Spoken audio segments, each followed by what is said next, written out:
नमस्कार, मैं हूं मनोहर मनोज, पुनः कार्यक्रम सत्य असत्य और अर्ध सत्य में। दोस्तों, आज हम बात करेंगे देश में चल रही उन दो चर्चाओं पर जिसे लेकर पब्लिक डोमेन में जबरदस्त रिएक्शन और एक्शन किए जा रहे हैं, टीका टिप्पणियां की जा रही हैं। एक चर्चा तब आई जब बॉलीवुड की एक्ट्रेस कंगना रानावत को जिस दिन राष्ट्रपति से पद्मश्री का पुरस्कार मिला, उस दिन उसने यह बयान दे डाला कि देश को जो आज़ादी 1947 में मिली थी, वह आज़ादी भीख में आज़ादी मिली थी। देश को असल आज़ादी तो 2014 में नरेंद्र मोदी के प्रधानमंत्री बनने के बाद मिली है।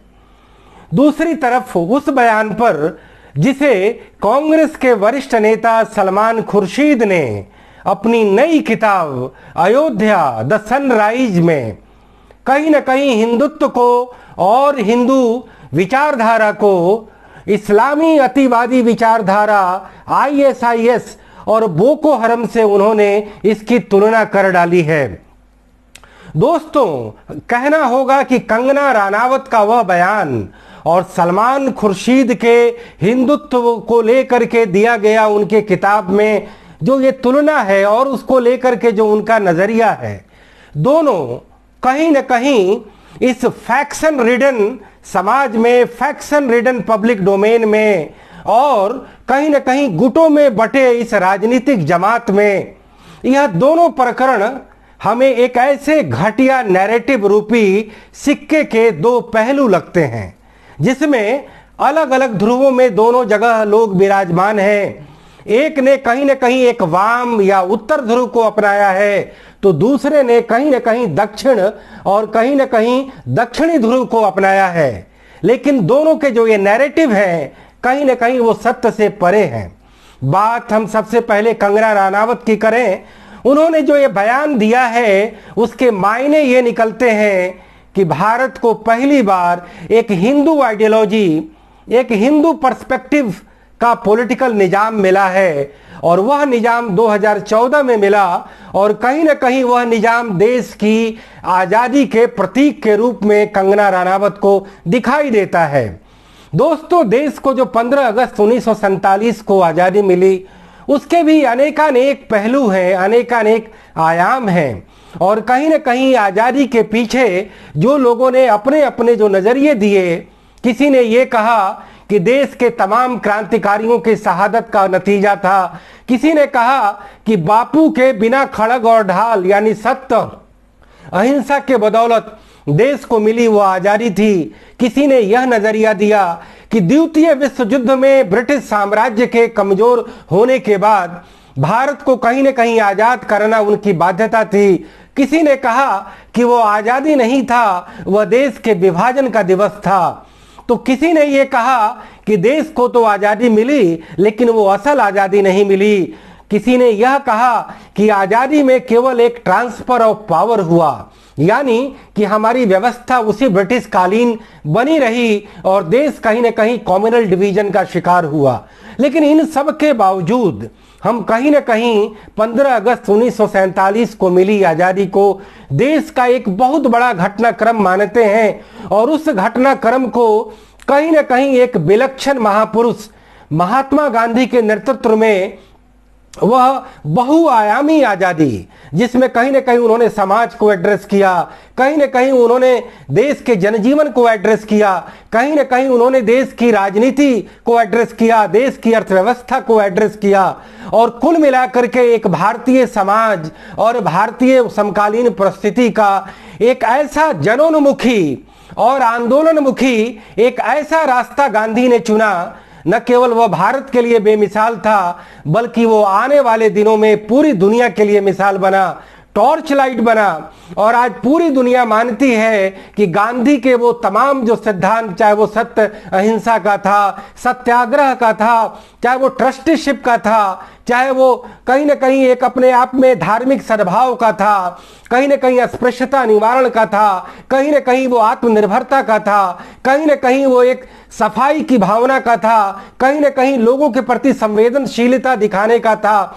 और कहीं ना कहीं पूरे राष्ट्र राज्य के जनता जनार्दन के दिलों में हुकूमत करने वाले उस नजरिए का था, जिसे गांधी ने उसे कहीं ना कहीं एक एकाकार रूप दिया और जिसका फलसफा हमें देश की एक राजनीतिक आजादी के रूप में मिला।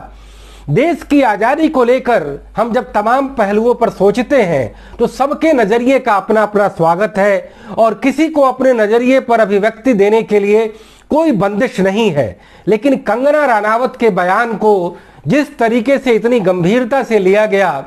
दरअसल उसके बयान पर चर्चा करके भी हमने कहीं न कहीं एक अपराध किया है। कंगना रनावत विगत में भी कई इस तरीके के अंट संट और आलतू फालतू बयान दिया करती थी, किसी न किसी तरीके से किसी न किसी गुट से वो भिड़ा करती थी। वो शिवसेना की सरकार के साथ उन्होंने एक तरह से मुकाबला किया, कोलिजन किया, कहीं न कहीं बॉलीवुड के कई कलाकारों से उनके जो है आपस में आरोप प्रत्यारोप और कहीं न कहीं एक भयंकर विवादों का सिलसिला चला। और अब जब कि उनको यह अवार्ड दिया गया, कहीं न कहीं उस अवार्ड के जरिए जब यह भी पब्लिक डोमेन में बात चली कि कंगना रनावत को किस बिना पर यह अवार्ड दिया गया, जो व्यक्ति उस कोविड के इस बुरे दौर में, उस भयानक संकट काल में जो पूरे देश में मसीहा के रूप में वह एक्टर सोनू सूद जो देश के लाखों गरीबों की सेवा कर रहा था, उनके काम आ रहा था, उनके मौके पर साथ दे रहा था, उस सोनू सूद का हमारे निजाम ने किसी भी तरीके से पुरस्कृत करने की कोई जहमत नहीं उठाई, बल्कि उन्हें आय करके जांच के दायरे में ला दिया गया। तो कहीं ना कहीं हमारे इस पॉलिटिकल निजाम का, हमारे इस मौजूदा राजनीतिक नेतृत्व के नियत को और नीति को यह भली भांति रेखांकित करता है कि उन्हें कौन से व्यक्तित्व और कौन से समाज के सेलिब्रिटी प्रिय लगते हैं और कौन उन्हें अप्रिय लगते हैं, कौन उन्हें अपने रास्ते का रोड़ा लगता है और उनके रास्ते का कांटा लगता है। इस बिना पर सोनू सूद कहीं ना कहीं नरेंद्र मोदी के उस लॉकडाउन जो आपा आनन फानन में लगाया गया था, सोनू सूद की वह दानशीलता, सोनू सूद की वह एक तरह से चैरिटी नरेंद्र मोदी को नागवार लगी और उन्होंने पुरस्कृत करना तो दूर, उन्हें आय करके जांच के दायरे में बिठा दिया। और वह कंगना रनावत जो कहीं ना कहीं एक फैक्शन रिडन बयान देती हैं, कहीं ना कहीं वो दक्षिणपंथी गुटों के नजरिए और पर्सपेक्टिव के अनुकूल अपने विचार व्यक्त करती हैं। हालांकि यह बात ठीक है कि कहीं ना कहीं हमारे पास इसके प्रतिलोम विचार भी दिए जाते हैं। लोग अनाप शनाप जो है टिप्पणियां उधर से भी देते हैं, चाहे वो दक्षिणपंथी की तरफ से दिया जाए या वामपंथी की तरफ से दिया जाए। लेकिन कुल मिलाकर के आजादी को लेकर के दिया गया कंगना रनावत का बयान उन तमाम लोगों के लिए बड़ा ही हैरतनाक था, बड़ा ही एक तरह से सिरफिरा बयान था। एक ऐसा बयान था जिसका एक ऐसा मायने निकलता है कि वो पिछले 2014 के पहले के जितने घटनाक्रम थे वो सब बेकार थे, फिजूल थे, ऐसा भी हम नहीं कह सकते। और कहीं ना कहीं कंगना रनावत के उस दिए गए सिरफिरे बयान पर हमने कुछ जरूरत से ज्यादा मंथन कर उन्हें ज्यादा चर्चित करने का काम किया। हमने एक ऐसे व्यक्ति के बयान पर इतना महत्व दिया जो व्यक्ति कहीं से न कोई बुद्धिजीवी है, न कोई विचारक है, न उसके कोई राष्ट्रीय मनीषा में उसका कोई योगदान है, न ही वो उस श्रेणी में आने वाली कोई एक शख्सियत है। वह कुल मिलाकर के एक फिल्मी एक्ट्रेस है जो कहीं न कहीं अपने अंट संट बयानों की वजह से चर्चित होती है। कहीं पर वो लगता है कि न्याय की भी लड़ाई कर रही होती है, तो कई जगह वह यह लगता है कि वह एक तरह से विवादास्पद बयान देकर केवल चर्चाओं में आना चाहती है और सरकार के समर्थन को लेकर के वह एक जरूरत से ज्यादा यानी कि लॉयल देन द किंग का अप्रोच अपनाती है। दूसरी तरफ जिस नैरेटिव की हमने अभी बात की कि यह एक ऐसा नैरेटिव है, एक ऐसा घटिया प्रकरण है जिसमें सर्वांग सत्य नहीं दिखाया जाता, जिसमें कि सारे पहलुओं की पूरी व्याख्या नहीं की जाती। ठीक इसी के बरक्स सलमान खुर्शीद का जो उनके किताब में वो बयान आया है, जो उन्होंने किताब में हिंदुत्व को बोको हरम और ISIS से तुलना की है और पूरे देश में इसे लेकर के एक विवाद छिड़ गया। पहले भी इस तरीके के बयान दिए गए। जावेद अख्तर ने कुछ समय पहले आरएसएस को तालिबान से तुलना कर डाली, और गाहे बगाहे जब भी इस्लाम के फंडामेंटलिज्म और इस्लाम का एक्सट्रीमिज्म जब सवालों के घेरे में आता है, तो इस्लाम के वो सो कॉल्ड सेलिब्रिटी और सो कॉल्ड बड़े इंटेलेक्चुअल और स्कॉलर कहीं ना कहीं हिंदुत्व धर्म के खिलाफ, हिंदू धर्म के खिलाफ अपना सर छिपाने के लिए हमले करते हैं। यह ठीक है कि आरएसएस कोई एक आइडियल ऑर्गेनाइजेशन नहीं है। आरएसएस एक सेक्टेरियन ऑर्गेनाइजेशन है, लेकिन उसके ऑब्जेक्टिव और उसके आइडियोलॉजी के भी अपने मायने हैं। जब दुनिया के तमाम संगठित धर्म अपने धर्म को संगठित करने के लिए तमाम कवायदे करते हैं, ऐसे में हिंदुत्व धर्म जो दरअसल बिरादरियों का संगम है, एक ऐसा ऑर्गेनाइज्ड रिलीजन नहीं है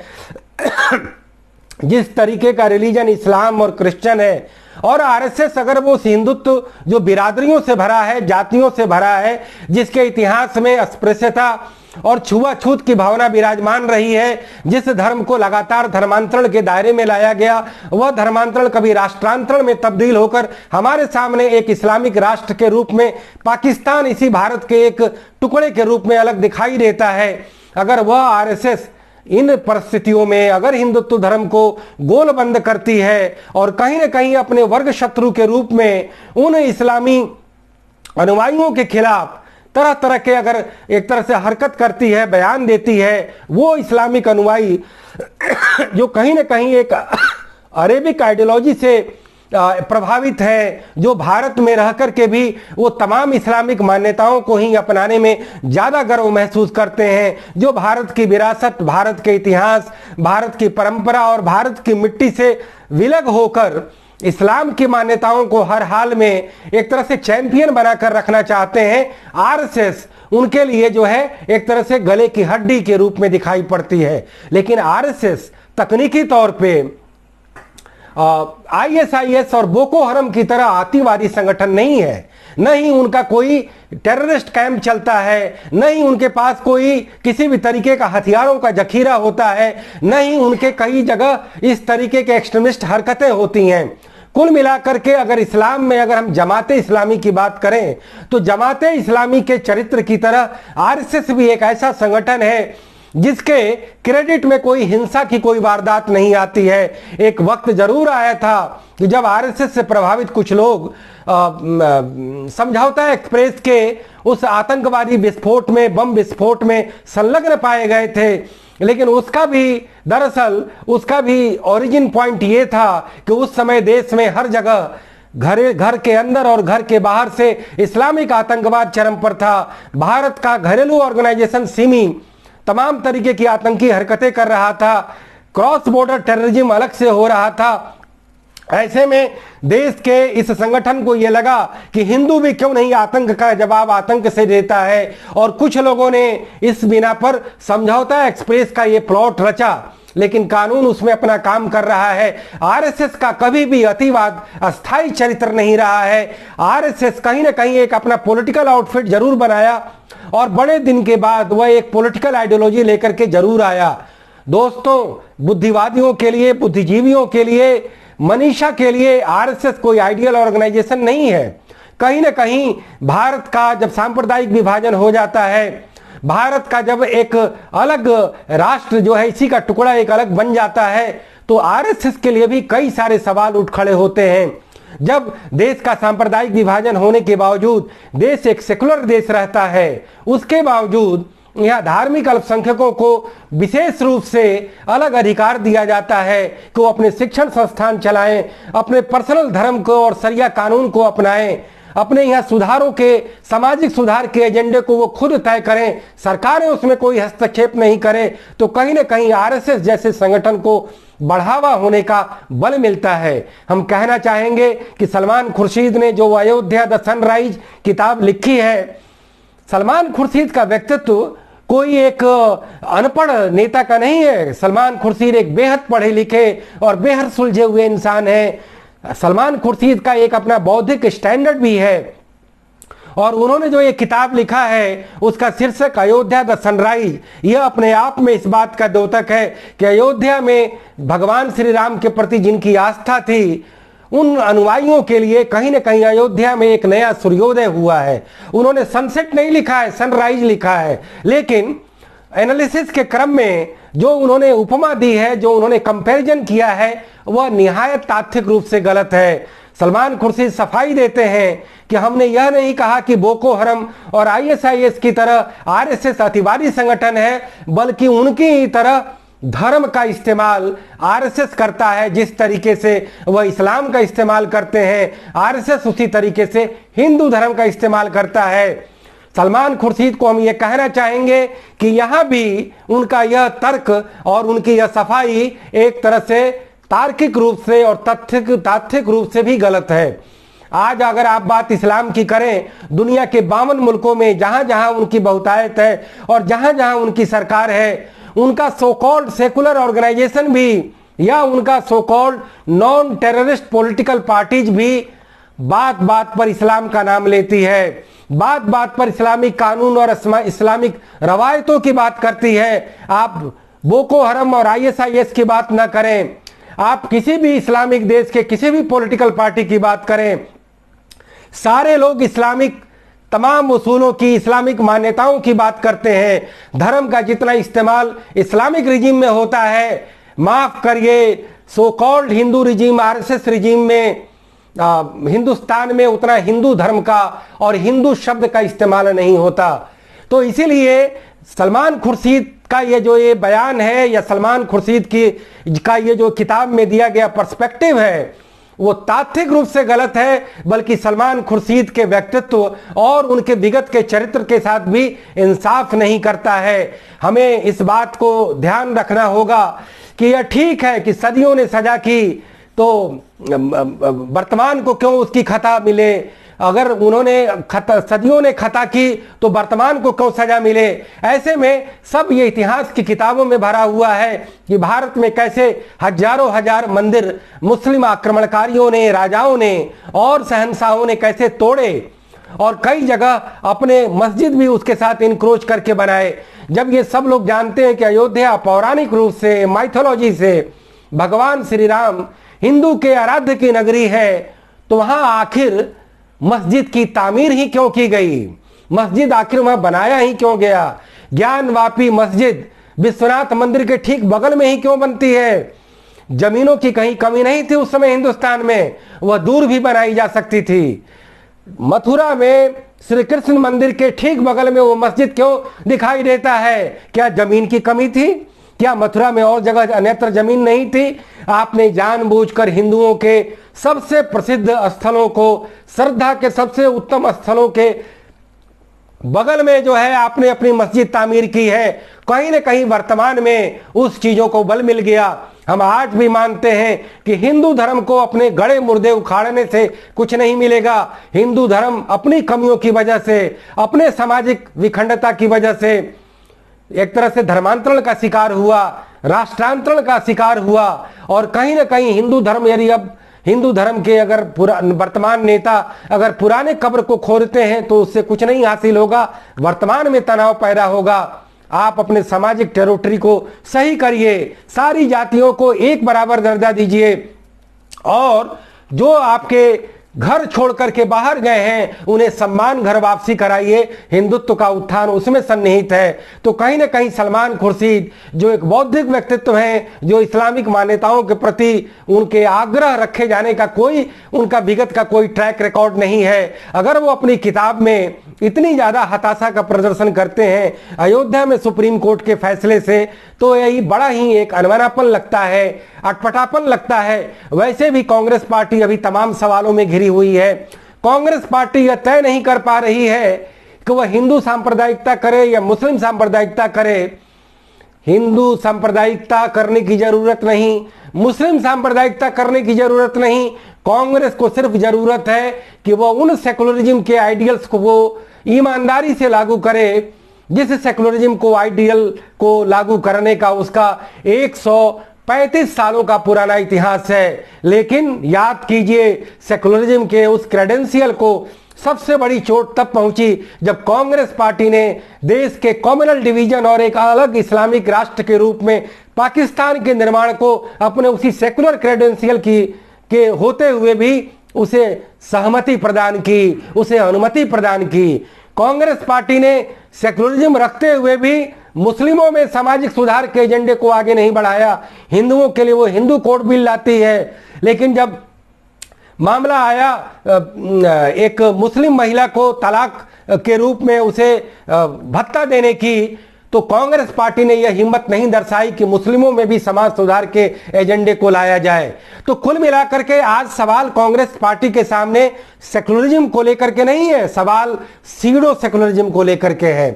अपीजमेंट वाले सेकुलरिज्म को लेकर के है, माइनॉरिटी अपीजमेंट को लेकर के है, और तरह तरह के अलग अलग सेक्शन में अलग अलग अपीजमेंट को लेकर के है। तो कुल मिलाकर के हमने अभी ये